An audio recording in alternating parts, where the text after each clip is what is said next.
पल्लवी, आप सभी का ग्राम सेवा न्यूज चैनल में तहे दिल से स्वागत करती हूँ। ग्राम सेवा न्यूज चैनल महाराष्ट्र में भिवंडी, शिरडी, सूरत, नासिक, सोलापुर, बेंगलोर इन सभी शहरों में गुजराती के साथ साथ मराठी, तेलुगु और हिंदी माध्यम के द्वारा प्रसिद्ध हुए। आज ही ग्राम सेवा न्यूज चॅनल को सबस्क्राईब करें, शेअर करें और लाईक। विधानसभेसाठी मतदार पार पडल्यानंतर सर्वच मतदान केंद्रांवरील मतदान यंत्रे आता त्या तालुक्यातील गोदामांमध्ये ठेवण्यात आली आहेत. निवडणूक अधिकारी कर्मचाऱ्यांसह सशस्त्र पोलिसांचा बंदोबस्त त्या गोदामासमोर किंवा ईव्हीएम ठेवलेल्या ठिकाणी असणार आहे. आज बुधवारपासून 23 नोव्हेंबरला निकाल लागेपर्यंत हा बंदोबस्त त्या ठिकाणी असणार आहे. जिल्ह्यातील 11 विधानसभा मतदारसंघातील 3738 केंद्रांवर बुधवारी मतदान प्रक्रिया पार पडली. मतमोजणी होईपर्यंत जिल्ह्यातील सर्वच ईव्हीएम सीलबंद करून गोदामांमध्ये ठेवण्यात आले आहेत.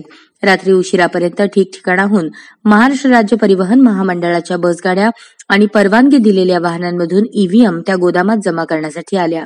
कर्मचाऱ्यांकडील ईव्हीएम जमा करण्यासाठी त्या गोदामाच्या ठिकाणी 14 टेबल लावण्यात आले होते. मंगळवारी 19 रोजी सकाळी 11 नंतर इलेक्शन ड्युटीवर गेलेले कर्मचारी मतदानानंतर ईव्हीएम जमा करून घरी जाण्याच्या धावपळीत पाहायला मिळाले.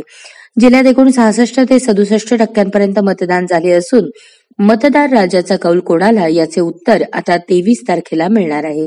संपूर्ण राज्याचे लक्ष आता निकालाकडे लागले आहे. मतदान पार पडल्यानंतर केंद्रातील ईव्हीएम त्या गोदामात किंवा शाळेत ठेवण्यात आले आहेत. त्या स्ट्रॉंग रूम बाहेर उमेदवारांना किंवा त्यांच्या प्रतिनिधींना थांबता येणार आहे. त्यांच्यासाठी तिथे सोय करण्यात आली आहे. सध्या कडाक्याची थंडी असताना देखील त्या उमेदवार प्रतिनिधींना तब्बल 60 तास त्या ठिकाणी थांबावे लागणार आहे. त्या प्रतिनिधींना अंथरुण पांघरुण जेवण स्वतःच आणावे लागणार आहे.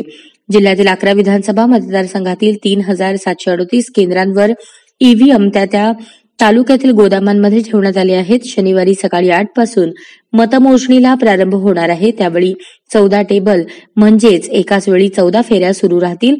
त्या दिवशी दुपारी 4:30 पर्यंत निकाल हाती येतील. तत्पूर्वी या सर्व स्ट्रॉंग रूम बाहेर सीसीटीव्ही कॅमेरे लावण्यात आले असून त्यावर प्रत्येक मतदारसंघाच्या निवडणूक निर्णय अधिकाऱ्यांचे लक्ष असणार आहे.